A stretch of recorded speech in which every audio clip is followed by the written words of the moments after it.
আসসালামু আলাইকুম ওয়া রাহমাতুল্লাহি ওয়া বারাকাতুহ। সুপ্রিয় দর্শক শ্রোতা, এই মুহূর্তে যারা দেশে আছেন যারা প্রবাসী, বিশ্বের যে যেখান থেকে আপনাদের প্রিয় অনুষ্ঠান আলোকিত প্রতিদিন দেখছেন শুনছেন, সকলকে হৃদ্রিক অভিনন্দন। আজ আমরা একজন বিশিষ্ট ইসলামী চিন্তাবিদকে আমন্ত্রণ জানিয়েছি এবং চমৎকার একটি বিষয় নিয়ে আলোচনা করার জন্য আমরা নির্বাচন করেছি।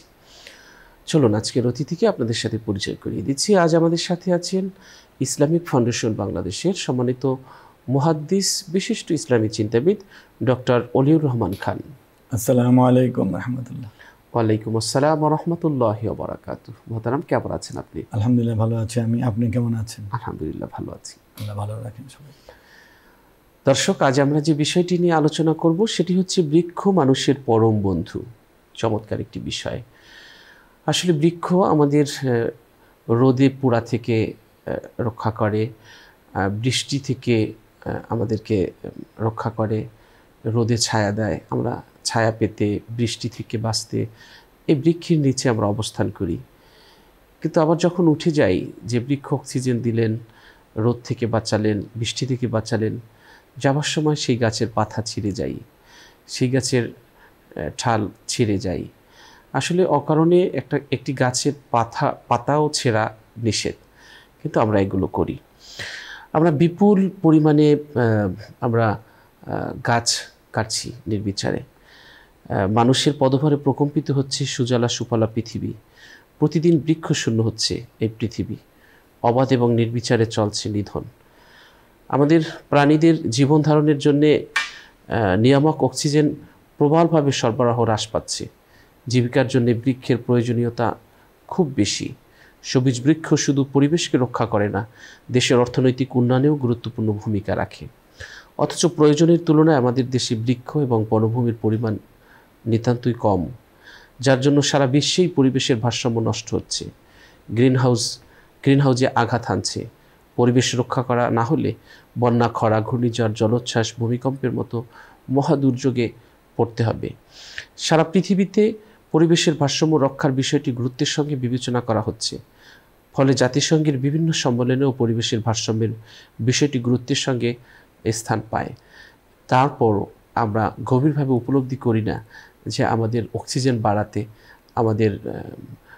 আমাদের অর্থনৈতিক গ্রোথ বাড়াতে বৃক্ষের যে কত প্রয়োজন।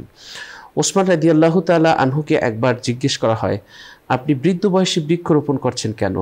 তিনি জবাব দেন, সৎ কর্মরত অবস্থায় আমার মৃত্যু হওয়া ফাসাদরত অবস্থায় থেকে উত্তম। একবার আবু দারদা রাদিয়াল্লাহু তাআলা আনহু আখরোট গাছ রোপণ করছিলেন। তখন তাকে বলা হয়, আপনি বৃদ্ধ বয়সে এটা কেন লাগাচ্ছেন? অথচ এর ফল পেতে 20 বছর অর্থাৎ অনেক সময় লাগবে। তিনি জবাব দেন, আজর তথা প্রতিদান ছাড়া আমার অন্য কোনো চাহিদা নেই। সুতরাং প্রতিদান যখন হোক, প্রতিদান তো পাওয়া যাবেই। আব্দুর রহমান ইবনে আউফ রাদিয়াল্লাহু তাআলা আনহু ধনী হওয়া সত্ত্বেও মাঠে কোদাল নিয়ে নিজ হাতে পানি সেচনের ব্যবস্থা করতেন। তালহা ইবনে উবাইদা রাদিয়াল্লাহু তাআলা আনহু সর্বপ্রথম মদিনার জমিতে গম চাষ করেন। এত বিশাল এলাকা জুড়ে চাষাবাদ করেন যে উৎপন্ন শস্য মদিনাবাসীর 1 বছরের খোরাকি হয়ে যেত। ফলে সিরিয়া থেকে খাদ্যশস্য আমদানি নিষ্প্রয়োজন হয়ে পড়ে। তো আমরা আসলে বৃক্ষ যতটা রোপণ করছি তার চেয়ে আমরা বেশি নিধন করছি।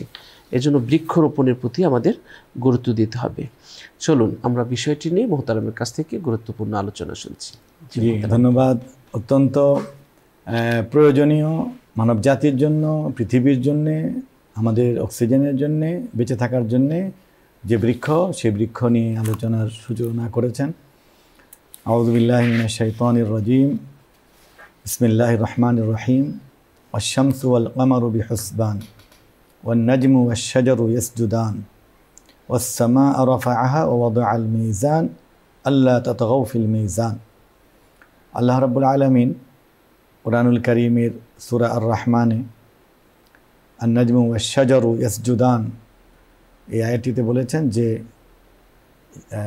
বৃক্ষ, সাজার মানে বৃক্ষ, আল্লাহকে সিজদা করে, তৃণলতা আল্লাহকে সিজদা করে। গাছপালা বনাঞ্চল আল্লাহর সিজদায় তারা সমবেতভাবে রত আছে, নিয়োজিত আছে। আল্লাহ তাআলা আমাদেরকে যত নিয়ামত দান করেছেন এর মধ্যে মানে অন্যতম হলো আমাদের এই অক্সিজেনের উৎস গাছপালা। আল্লাহ তাআলা পৃথিবীকে সৃষ্টি করেছেন মানব জাতির বসবাসের উপযুক্ত করে, এবং উপযুক্ত হয়েছে বিভিন্ন মানে অগণিত উপাদান দ্বারা। আল্লাহ তাআলা প্রথম সৃষ্টি করেছেন আকাশসমূহ, সৃষ্টি করেছেন এই পৃথিবী, এই গোলক। এখানে 1 ভাগ স্থল, 3 ভাগ জল। এই বিশাল জলরাশি এবং বিশাল স্থলভাগকে আবার গাছপালা বনাঞ্চল দিয়ে তিনি পরিবেষ্টিত করেছেন।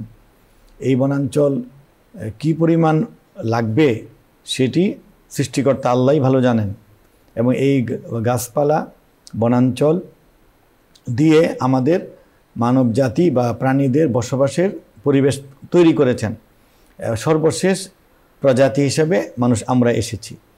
আমাদের বৃক্ষ যে আমাদের বন্ধু এটি বলার অপেক্ষা রাখে না, মানে বন্ধুর চেয়ে আরও বড়। বৃক্ষ আল্লাহ তাআলার প্রদত্ত নিয়ামত দান, কিন্তু বৃক্ষ হলো আমাদের প্রাণ। কারণ এই যে মানুষের জন্য যে পানি তৈরি হয়, পানির অপর নাম জীবন।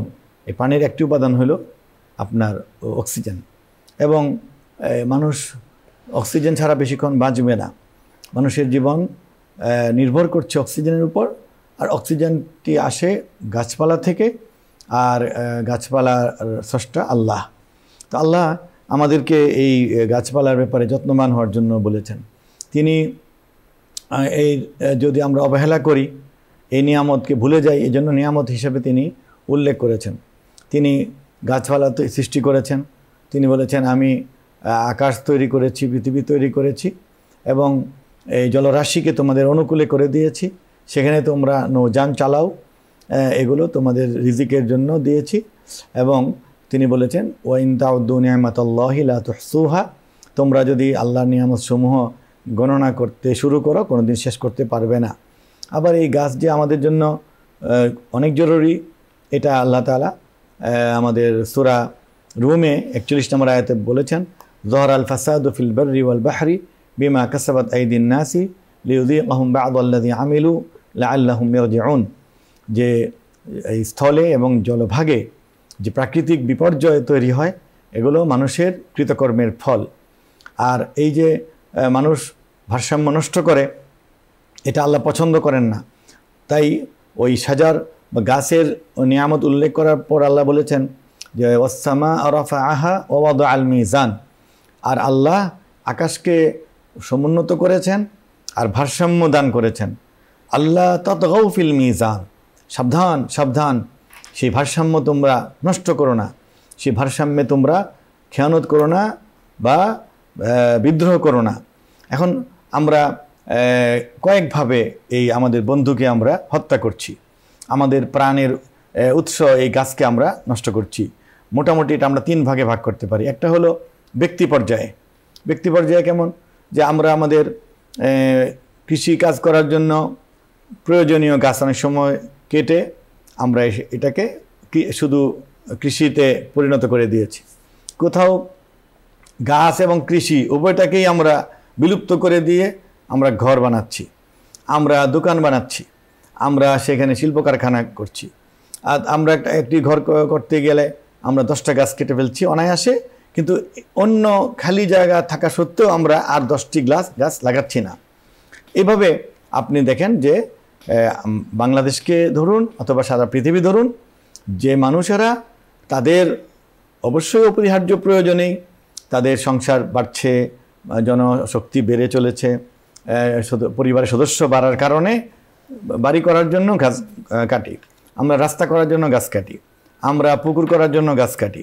এভাবে দেখা যাচ্ছে মানে ব্যক্তি এবং পরিবার পর্যায়ে হচ্ছে। আরেকটা ধাপ হলো যে দেশের সামর্থ্য অনুযায়ী নগরায়ন হচ্ছে, উন্নয়নের জন্য হচ্ছে। এখন একটি সরকারি অথবা বেসরকারি উদ্যোগে রাস্তা করতে গেলে দেখা গেল যে প্রচুর গাছ কাটা পড়ে যাচ্ছে। এইভাবে আপনার সরকারি অফিস আদালত করার জন্য গাছ কাটা পড়ছে। কিন্তু ব্যবস্থাটা এরকম হওয়া উচিত ছিল যে এখানে স্কুল বিল্ডিং হবে, কলেজ হবে, হসপিটাল হবে, রাস্তা হবে, ব্রিজ হবে, অথবা অন্য কোনো স্থাপনা হবে, স্টেডিয়াম হবে, কিন্তু এই জায়গায় যতগুলি গাছ কাটা হবে এর চেয়ে দ্বিগুণ গাছ অন্য জায়গায় লাগাতে হবে, বাজেটের মধ্যে থাকতে হবে, যেন অক্সিজেনের উৎসটা ঠিক থাকে। এবং প্রচুর আপনার খালি জমি, শূন্য জমি পড়ে আছে, এখনও আমাদের দেশেই পড়ে আছে, কিন্তু গাছ লাগানো সে উদ্যোগটি নেই। কখনো কখনো সরকার এবং কোনো সংস্থা রাস্তার দুই পাশে কিছু লাগান, বা বিভিন্ন স্কুল কলেজে আনুষ্ঠানিকভাবে, অফিস আদালতে আনুষ্ঠানিকভাবে গাছ লাগানো হয়, কিন্তু সেটি ধ্বংসের তুলনায় খুবই অপর্যাপ্ত। যে পরিমাণ ধ্বংস সেই পরিমাণ হচ্ছে না। আরেকটা হলো কি, আপনার ওই যে আবাসন, যে মানে সমাজ রাষ্ট্র আবাসন বৃদ্ধির কারণেও দেখা যাচ্ছে যে আপনার আবাসিক এলাকা বেড়ে চলেছে, গাছপালা নষ্ট হয়ে যাচ্ছে, জলাশয় নষ্ট হয়ে যাচ্ছে। এই জলাশয়ে হাজারো তৃণলতা ছিল।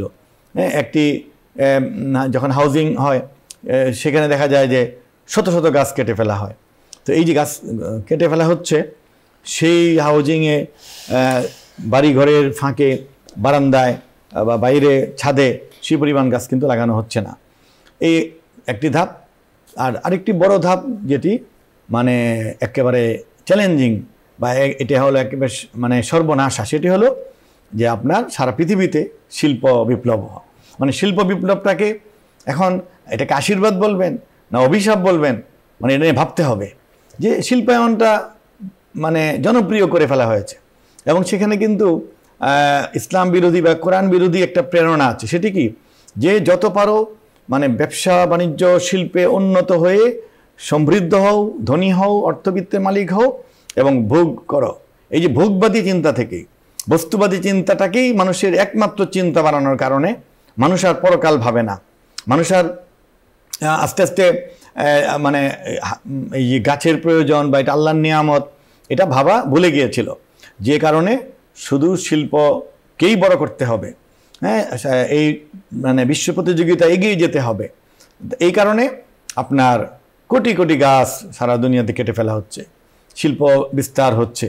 আবার যে বনাঞ্চল আছে যেগুলিকে ডাইরেক্ট কাটা হয়নি, আপনি দেখবেন সেই ইটের ভাটার ধোঁয়া, শিল্প কারখানার বর্জ্য, বিভিন্ন শিল্প কারখানার আপনার যে বিরূপ প্রতিক্রিয়া, সেগুলির দ্বারা, তারপরে যুদ্ধবিগ্রহ, অস্ত্র, পেট্রোল, গ্যাস, এগুলির আগুন এর চাপ, এগুলির কারণে কিন্তু আপনার বিশাল বনাঞ্চল উজাড় হয়ে যাচ্ছে, নষ্ট হয়ে যাচ্ছে। দুর্বৃত্তরা, চোরেরা এগুলিকে উপলক্ষ করে আরও বেশি করছে। তো এইভাবে কিন্তু আমরা এমন পর্যায়ে বিশ্বকে নিয়ে গিয়েছি যে এখন যে আল্লাহর ভারসাম্য ছিল সেই ভারসাম্য নষ্ট হয়ে এমন অসমতা তৈরি হয়েছে যে এই পৃথিবীকে মানুষের উপযুক্ত রাখার জন্য, বসবাসের জন্য আল্লাহ যে শীতলতা দিয়েছিলেন, শীতলতা হারিয়ে গিয়েছে, উষ্ণতা বেড়ে গিয়েছে। উষ্ণতার কারণে এখন আপনার সমুদ্রের যে উৎস, সেখান থেকে বরফ গলে যাচ্ছে, অ্যান্টার্কটিকা গলে যাচ্ছে, হিমালয় গলে যাচ্ছে, সেই গলে আপনার সমুদ্রের উচ্চতা বেড়ে যাচ্ছে। আর অপরদিকে শীতলতা হারিয়ে গিয়ে এখন উষ্ণতাকে আবার মোকাবেলা করার জন্য আমরা মানে হাজার হাজার এসি লাগাচ্ছি। এয়ার কন্ডিশনগুলো ঘরকে ঠান্ডা করছে কিন্তু পৃথিবীকে গরম করে দিচ্ছে। ভিতরে ঠান্ডা, রাস্তাঘাট আগুন। এরকমভাবে প্রকৃতির বিরোধী আমরা কাজগুলি করছি। আমরা অথচ দেখছি যে আপনি যে নগরী বা যে দেশ আপনার কৃত্রিমভাবে শীতলতা তৈরি করছে, শীতাতপ যন্ত্র ব্যবহার করছে, তারা কিন্তু পাশেই জলাশয় তৈরি করছে, জলাশয়ের পাশে অসংখ্য অগণিত গাছ লাগাচ্ছে, বনাঞ্চলও তৈরি করছে। এজন্য পৃথিবীতে উন্নত বা ভালো দেশ, শান্তির সুখের দেশ যদি সূচক তৈরি করা হয় বা সেখানে যদি তালিকা করা হয়, দেখা যাচ্ছে যে দেশে পর্যাপ্ত গাছও আছে, পানিও আছে, নগরায়ন হয়েছে, শিল্পায়ন হয়েছে, ভারসাম্য আছে। তা আল্লাহ যে ভারসাম্য নষ্ট করে না ধমকটা দিয়েছিলেন, আমরা বিশ্ববাসী ভুলে যাওয়ার কারণে এখন কি আপনি যেমনটি বলছিলেন গ্রিন হাউস এফেক্ট হয়েছে, হ্যাঁ, জলবায়ুর পরিবর্তন হয়েছে, ক্লাইমেট চেঞ্জ বলা হয়। এ নিয়ে আবার মিটিং, মিছিল, বাজেট, আরও অনেক টাকা খরচ হচ্ছে। কিন্তু যে পরিমাণ ক্ষয়ক্ষতি হয়েছে সেই পরিমাণ আন্তরিক প্রচেষ্টা নেওয়া হচ্ছে না। অথচ এটাকে একটা সওয়াবের কাজ বলে মনে করা উচিত ছিল, যে মানুষের চাহিদাকে সীমিত করতে হবে এবং মানুষের মধ্যে মনুষ্যত্ব মানবতা বোধ বৃদ্ধি করতে হবে। এখন আমরা এতই বেশি স্বার্থপর হয়ে পড়েছি বিশ্ববাসী বা আমরা, যে আমরা চিন্তা করছি যে আমার বাড়িটা হলেই হলো, এরপরে আমার খুব বেশি হলে ছেলে চিন্তা করি, এরপরে আমাদের নাতি বা পরের প্রজন্ম তারা অক্সিজেন পাবে কি পাবে না, তারা জীবনের সবুজ চোখে দেখবে কি দেখবে না, তারা বাঁচবে কি বাঁচবে না, তারপরে যে আমাদের বিশুদ্ধ পানি থাকবে কি থাকবে না আমরা ভাবছি না। আমরা কিন্তু ধ্বংসের পথে চলে যাচ্ছি। জি, চমৎকার বলছিলেন মোহতারাম। দর্শক, আমরা খুব গুরুত্বপূর্ণ বিষয় নিয়ে আলোচনা শুনছিলাম। আসলে সবুজের শত্রুতা মানব জাতির ধ্বংস ডেকে আনতে পারে। আসলে মানুষের বাঁচার জন্যে খাদ্যের পরেই অক্সিজেন প্রয়োজন, নির্মল বায়ু প্রয়োজন। এই অক্সিজেনের 70% যোগান আসে গাছ থেকে, কিন্তু গাছপালা কমে যাওয়ার কারণে বাড়ছে বায়ু দূষণ, তাপমাত্রা। গবেষকদের মতে ধুলা, কাঠের গুঁড়া, ছাই, তুষ, সূক্ষ্ম বস্তুকণা বায়ু দূষণের জন্য 50% দায়ী। ওই সকল বস্তুকণা এবং ধুলা গাছের পাতার রং বিবর্ণ করে দিচ্ছে। পাতার উপর ধুলার আস্তর জমার ফলে সূর্যের আলো থেকে গাছ সালোক সংশ্লেষণ প্রক্রিয়ার মাধ্যমে যে অক্সিজেন গ্রহণ করে খাদ্য তৈরি করে, তাতে বিঘ্ন ঘটছে। বিজ্ঞান এবং প্রযুক্তির উৎকর্ষতার ফলে মানুষ প্রকৃতিকে নিজেদের ইচ্ছামতো ব্যবহার করে দাসে পরিণত করছে। এক শ্রেণীর স্বার্থান্বেষী মানুষ ভুলে গেছে যে প্রকৃতি মানুষের দাস নয়, মানুষই প্রকৃতির দাস। মানুষ না থাকলেও প্রকৃতি থাকবে, কিন্তু প্রকৃতির সুন্দর পরিবেশ না হলে মানুষ বেঁচে থাকা কষ্টকর হবে। অথচ উন্নয়নের নামে দেশব্যাপী গাছ আমরা কাটার মহোৎসব করছি। অনেক সময় গাছপালা বাঁচিয়ে উন্নয়ন অসম্ভব নয়। যারা সবুজ বন, ক্ষেত, খামার এবং বাগান ধ্বংস করে, তারা ইসলামের দৃষ্টিতে বিশৃঙ্খলা সৃষ্টিকারী। আল্লাহ বলেন, যখন সে প্রস্থান করে তখন পৃথিবীতে অশান্তি সৃষ্টি এবং শস্য ক্ষেত এবং জীবজন্তু নিপাতের চেষ্টা করে। আল্লাহ অশান্তি পছন্দ করেন না। সূরা বাকারার 205 নং আয়াত। দর্শক, তাহলে আমরা বুঝতে পারলাম যে গাছ আসলে আমাদের উপকার করে। আল্লাহ তাআলা বলেছেন, মানুষ তার খাদ্যের প্রতি লক্ষ্য করুক। আমি প্রচুর বৃষ্টি বর্ষণ করি, পরে আমি ভূমি উত্তম রূপে বিদারিত করি। আমি তাতে উৎপন্ন করি শস্য, আঙ্গুর, শাকসবজি, জয়তুন, খেজুর, বহু বৃক্ষ বিশিষ্ট বাগান, ফল এবং গবাদি খাদ্য। এটা তোমাদের এবং তোমাদের জীবজন্তুর ভোগের জন্য। সূরা আবাসার 24 থেকে 32 নং আয়াত। তো আমরা এই যে গাছ কাটার যে মহোৎসব করছি, আমাদের থামতে হবে, গাছ লাগাতে হবে। শিক্ষা প্রতিষ্ঠানের পড়ে থাকা জমিতে, বাড়ির আঙ্গিনায়, আমরা ছাদ বাগানের মাধ্যমেও আমরা সবুজায়ন করতে পারি আমাদের পৃথিবীকে এবং আমাদের দেশকে। চলুন আমরা আরও কীভাবে সবুজায়ন বাড়াতে পারি এই বিষয় নিয়ে মোহতারামের কাছ থেকে তার শেষ মন্তব্য শুনে নিচ্ছি। জি মোহতারাম। জি, ধন্যবাদ। আমরা আসলে সবাইকে প্রথমত ইসলামের যে আহ্বান এবং গাছ লাগানো, ক্ষেত খামার করা, এগুলো যে সওয়াবের কাজ, সাদাকা, সেদিকে দৃষ্টি আকর্ষণ করতে চাই। যেখানে আমাদের প্রিয় নবী সাল্লাল্লাহু আলাইহি ওয়াসাল্লাম ইরশাদ করেছেন, মা মিন মুসলিমিন ইয়াগরিসু গারসান আও ইয়াজরাউ যারআন ফায়াকুলু মিনহু তায়রুন আও ইনসানুন আও বাহিমাতুন ইল্লা কানা লাহু বিহি সাদাকা।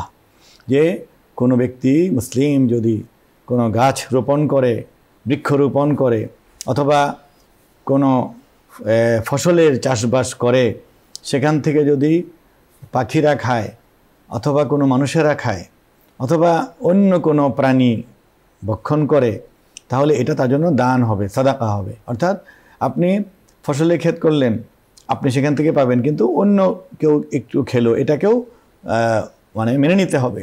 লিচু গাছ লাগালেন, কিছু পাখি খাবে। পেয়ারা গাছ করলেন, কিছু কাকে খাবে, বা কিছু মানুষকে উপহার দেওয়া হবে, কিছু মানুষ গ্রামবাসী পাবে, এই সবটাই সাদাকা হবে। এভাবে মানে সওয়াবের বিষয় মনে করেও কিন্তু গাছ লাগাতে হবে, ক্ষেত খামার আপনার বৃদ্ধি করতে হবে। পাশাপাশি এই বিপর্যয় যে আল্লাহর আযাবের কারণ হয়ে যাবে, সেখানে আল্লাহ এটাই বলেছেন যে তোমাদের এই কৃতকর্ম, গাছ কাটা, পরিবেশ ধ্বংস করা, পানি ধ্বংস করা, বায়ু দূষণ করা, শব্দ দূষণ করা, এইগুলি যে তোমাদের করছো, এগুলি তোমাদের সমাজে বিপর্যয়, এবং বিপর্যয়ের মধ্যে কিছু আল্লাহর পক্ষ থেকে আযাব আসছে, যে কারণে আল্লাহ বলেছেন আযাবটা দিচ্ছি এই জন্য লিউযীকাহুম বা'দাল্লাযী আমিলু, মানুষ সীমা লঙ্ঘন করে যা করছে তার কিছু শাস্তি যেন পায়। উদ্দেশ্য কি? লাআল্লাহুম ইয়ারজিউন, যেন তারা সুপথে ফিরে আসে। আল্লাহ আমাদেরকে ধ্বংস করে দিতে চাচ্ছেন না, শেষ উম্মাহকে আল্লাহ রক্ষা করবেন। কিন্তু আমাদের এই যে জলবায়ু পরিবর্তনে যে কষ্টগুলি হচ্ছে, বিশুদ্ধ পানির খাবার পানির সংকট তৈরি হয়েছে, আপনার উষ্ণতা বেড়ে গিয়ে আমাদের জীবনযাত্রা কঠিন হয়ে পড়েছে, অনাবৃষ্টি, বৃষ্টিহীনতা ইত্যাদি আমাদের কষ্টের কারণ হয়ে পড়েছে, জীবনযাত্রা কঠিন হয়ে পড়েছে। এই সবগুলোর জন্য আমরা আবার যেন আল্লাহর কাছে তওবা করি, ফিরে যাই এবং আল্লাহর কাছে সাহায্য চাই। এই কাজটি বৃক্ষরোপণ সবুজায়নকে আমরা বাড়িয়ে দিই, কারণ বৃক্ষ আমাদের প্রাণ রক্ষা করে, পরিবেশ বাঁচানোর গুরুত্বপূর্ণ উপাদান। গাছপালা তরলতা ব্যতীত পৃথিবী কল্পনাই করা যায় না। বৃক্ষরোপণ, বনায়ন বা সবুজায়ন হ্রাস পাওয়ায় প্রকৃতিতে মারাত্মক বিপর্যয় সৃষ্টি হয়।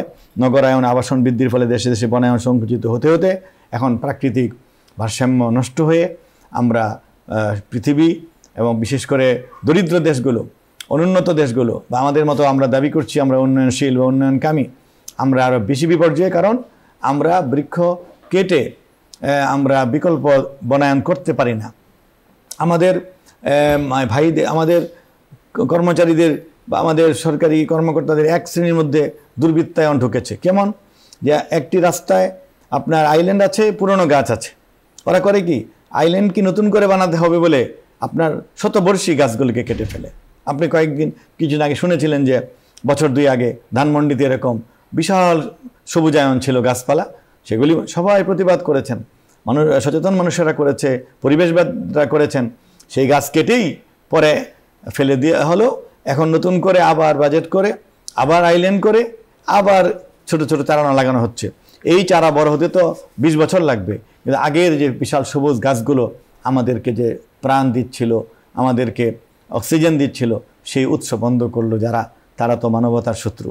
এইভাবে আপনি কোরআন তো বলি দিয়েছে, আল্লাহ তো বলেছেন যে আম্মান খালাকাস সামাওয়াতি ওয়াল আরদা ওয়া আনজালা মিনাস সামাই মাআন ওয়া আখরাজনা বিহি হাদাইকা যাতা বাহজা, যে আল্লাহর কুদরত, যে তিনি আকাশ থেকে বৃষ্টি বর্ষণ করেন এবং সেখান থেকে মানে পত্র পল্লবিত সুশোভিত বাগান তৈরি করেন।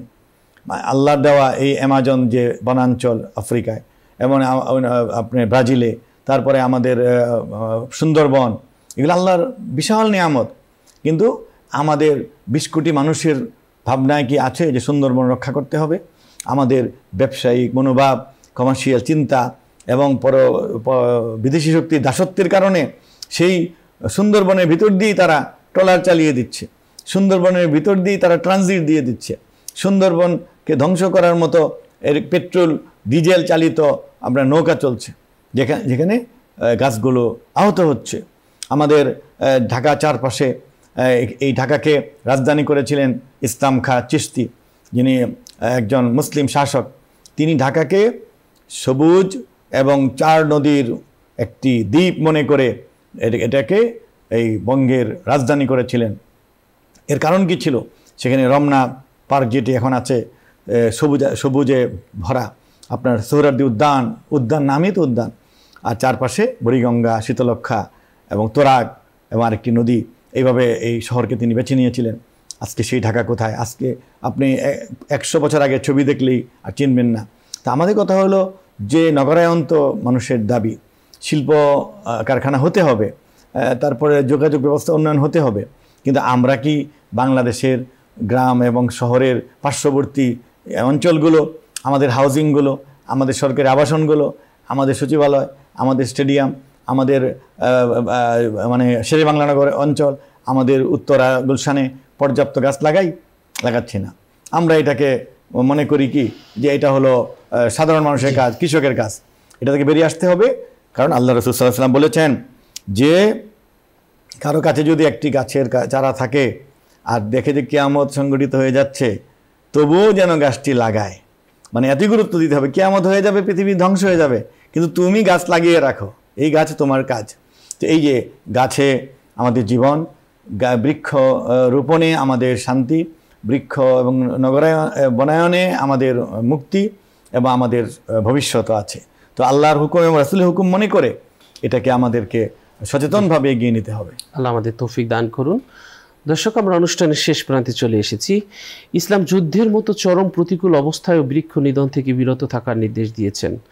কোনো বাহিনী প্রেরণের সময় নবী সাল্লাল্লাহু আলাইহি সাল্লাম ফলদার, ছায়াদার এবং উপকারী বৃক্ষ নিধন, ফলের মাঠ ধ্বংস এবং গবাদি পশু হত্যা করতে নিষেধ করতেন। তিনি বলেন, যে ব্যক্তি কোনো বড়ই গাছ কাটবে, আল্লাহ তাকে জাহান্নামে নিক্ষেপ করবেন অধোমুখে। তারপর ইমাম আবু দাউদ রহমতুল্লাহি আলাইহি বলকে এই হাদিসের অর্থ সম্পর্কে জিজ্ঞেস করা হলে তিনি বলেন, এই হাদিসের বক্তব্যটি সংক্ষিপ্ত। এর দ্বারা উদ্দেশ্য হলো যে ব্যক্তি অকারণে বা অন্যায়ভাবে মরুভূমির কোনো বড়ই গাছ কাটবে যেখানে পথিক বা কোনো প্রাণী ছায়া গ্রহণ করে, আল্লাহ তাকে অধোমুখে জাহান্নামে নিক্ষেপ করবেন। আবু দাউদ শরীফে এই হাদিসটি এসছে। তো দর্শক, আমরা প্রয়োজনে আমরা গাছ কাটবো, বিনা প্রয়োজনে গাছের একটি পাতাও ছিঁড়ব না। প্রয়োজনে গাছ কাটলে আরও 5টা গাছ যেন আমরা লাগাই এবং সে মানসিকতার জন্য আমাদের মধ্যে তৈরি হয়, সেই চেষ্টা আমাদের করতে হবে। আল্লাহ তৌফিক দান করুন। দর্শক, অনুষ্ঠানের এই প্রান্তে আমরা এ পর্যায়ে একটি মোনাজাত করব। আপনারাও চাইলে আমাদের সাথে দোয়ায় শামিল হতে পারেন। আল্লাহুম্মা সাল্লি আলা মুহাম্মদ ওয়া আলা আলি মুহাম্মদ কামা সাল্লাইতা আলা ইব্রাহিম ওয়া আলা আলি ইব্রাহিম ইন্নাকা হামিদুম মাজিদ। আল্লাহুম্মা বারিক আলা মুহাম্মদ ওয়া আলা আলি মুহাম্মদ কামা বারাকতা আলা ইব্রাহিম ওয়া আলা আলি ইব্রাহিম ইন্নাকা হামিদুম মাজিদ। আলহামদুলিল্লাহ, আলহামদুলিল্লাহি রাব্বিল আলামিন।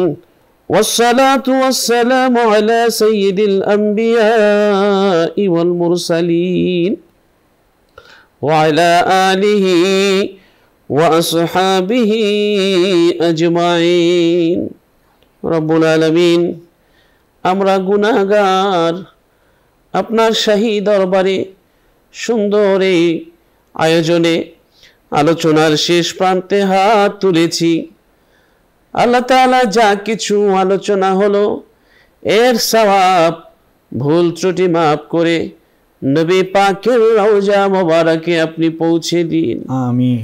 বাবা আদম, মা হাওয়া হতে আজ পর্যন্ত যত নর নারী দুনিয়া ছেড়ে চলে গেছে, আল্লাহ তাদের সকলের আরওয়াহ পাকের হাদিয়া আপনি পৌঁছে দিন। আমিন।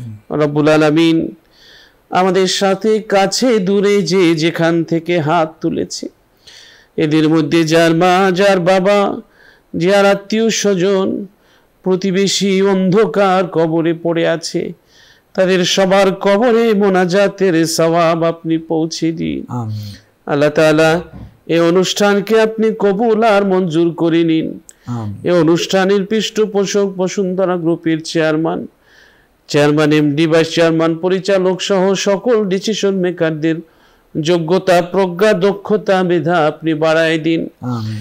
আল্লাহ এই প্রতিষ্ঠান যেন দেশের জন্য, মানুষের জন্য আরো বেশি কল্যাণকর কাজ করতে পারে, সেই তৌফিক আপনি নসিব করুন। আমিন। রব্বুল আলামিন, বড় আশা নিয়া, গুনার বোঝা নিয়ে আপনার দরজার সামনে দাঁড়িয়েছি গো আল্লাহ। আমরা তো অসহায়, আমরা তো দুর্বল, আমরা তো পাপী। আপনার দরজা থেকে তাড়িয়ে দিলে আমরা কার দরজায় যাব? কে আমাদের ক্ষমা করবে? রব্বুল আলামিন, আমরা গুনাহ করেছি, তাই বলে আপনি আমাদেরকে আপনার দরজা থেকে তাড়িয়ে দিয়েন না। অতীত জীবনের সমস্ত গুনাহগুলোর উপরে ক্ষমার কলম দিয়ে আপনি দাগ বসিয়ে দিন। আমিন। অতীত জীবনের সমস্ত গুনাহগুলো আপনি মাফ করে দিন। আমিন। বাকি জীবনটা ন্যায়ের পথে, দিনের পথে চালাতে পারি, সেই তৌফিক আপনি আমাদেরকে দান করুন। আমিন। রব্বির হামহুমা কামা রব্বায়ানি সগীরা। সুবহান রাব্বিকা রব্বিল ইজ্জাতি আম্মা ইয়াসিফুন ওয়া সালামুন আলাল মুরসালিন ওয়ালহামদুলিল্লাহি রাব্বিল আলামিন। আমিন, আমিন, আমিন। দর্শক, দীর্ঘ সময় আমাদের সাথে যারা থেকেছেন, আবারও ধন্যবাদ। আগামীকাল ঠিক এই সময় এই অনুষ্ঠান দেখতে চোখ রাখুন নিউজ 24-এর পর্দায়। আমরা আপনাদের সকলের সুস্বাস্থ্য এবং দীর্ঘায়ু কামনা করছি। এবং আশা করছি আপনারা আলোর সাথে থাকবেন, ভালোর সাথে থাকবেন। এই অনুষ্ঠান আপনারা দেখবেন, নিজেরা দেখবেন এবং অন্যকেও এই অনুষ্ঠান দেখতে উৎসাহিত করবেন। আমরা চাই আপনিও একটি ভালো কাজ, একটি ভালো কথা অন্যকে পৌঁছে দেওয়ার মাধ্যম হবেন।